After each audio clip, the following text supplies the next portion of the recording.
பாராளுமன்ற கூட்டத்தொடர் தொடர்பாக முதலமைச்சர் மு.க.ஸ்டாலின் தலைமையில் திமுக எம்பிக்கள் கூட்டம் இன்று நடைபெற்றது. கூட்டத்தில் எம்பிக்கள் மற்றும் முதலமைச்சர் மு.க.ஸ்டாலின் இடையே ஆலோசனை நடந்தது. இந்த நிலையில் முதலமைச்சர் மு.க.ஸ்டாலின் தலைமையில் நடைபெற்ற திமுக எம்பிக்கள் கூட்டத்தில் 3 தீர்மானங்கள் நிறைவேற்றப்பட்டன. சென்னை ராயப்பேட்டையில் உள்ள அதிமுக தலைமைக் கழகத்தில் பொதுச் செயலாளர் எடப்பாடி பழனிசாமி காணொலி மூலமாக முக்கிய ஆலோசனையில் ஈடுபட்டார். அப்போது அவர் திருச்சி உள்பட பல மாவட்டங்களில் திமுக அமைச்சர்களுடன் அதிமுக நிர்வாகிகள் நெருக்கம் காட்டி வருவதாகவும் எனக்கு தகவல் கிடைத்துள்ளது. அதுபோன்று செயல்படுபவர்கள் மீது பாராபட்சமின்றி நடவடிக்கை எடுப்பேன் என எச்சரிக்கை விடுத்தார். மீனவர்கள் பிரச்சினைக்கு தீர்வு காணவும் இலங்கை கடற்படையினரை கண்டித்தும் தமிழக வெற்றிக் கழகம் சார்பில் மீனவர்களை திரட்டி கடலூரில் போராட்டம் நடத்தவுள்ளதாக தகவல் வெளியாகியுள்ளது.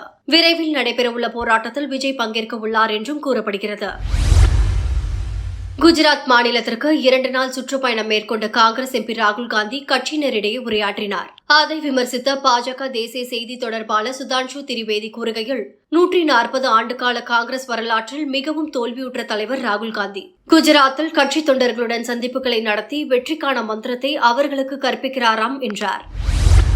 அமெரிக்காவின் கலிபோர்னியாவில் உள்ள சுவாமி நாராயணன் கோவில் மீது தாக்குதல் நடத்தப்பட்ட சம்பவம் பெரும் அதிர்ச்சியை ஏற்படுத்தியுள்ளது. கோவிலில் நடத்தப்பட்ட தாக்குதல் சம்பவத்திற்கு இந்தியா கடும் கண்டனம் தெரிவித்துள்ளது. மேலும் கோவில் போன்ற புனித தலங்களுக்கு பாதுகாப்பு அதிகரிக்கப்பட வேண்டும் என்றும் கோரிக்கை விடுத்துள்ளது. பாகிஸ்தானின் பலுசிஸ்தான் மற்றும் கைபர் பக்துன்வா மாகாணங்களில் சமீப காலமாக பயங்கரவாத தாக்குதல் அடிக்கடி நடந்து வருகிறது. இந்த நிலையில் பாகிஸ்தானுக்கு செல்ல வேண்டாம் என்று அமெரிக்கர்களுக்கு அந்நாட்டு அரசு அறிவுறுத்தலை வழங்கியுள்ளது. அணுசக்தி ஒப்பந்தம் குறித்து பேச்சுவார்த்தை நடத்த ஈரானுக்கு அமெரிக்க அதிபர் டிரம்ப் கடிதம் எழுதியுள்ளார். இது தொடர்பாக கூறிய டிரம்ப், ஈரானுக்கு நான் கடிதம் எழுதியுள்ளேன். அவர்கள் பேச்சுவார்த்தைக்கு மறுத்தால் நாம் ராணுவத்தை பயன்படுத்த வேண்டியிருக்கும் என்றார். இந்த நிலையில் டிரம்ப் மிரட்டலுக்கு பயப்பட மாட்டோம் என்று ஈரானின் உச்ச தலைவர் அயதுல்லா அலி கமேனி தெரிவித்துள்ளார்.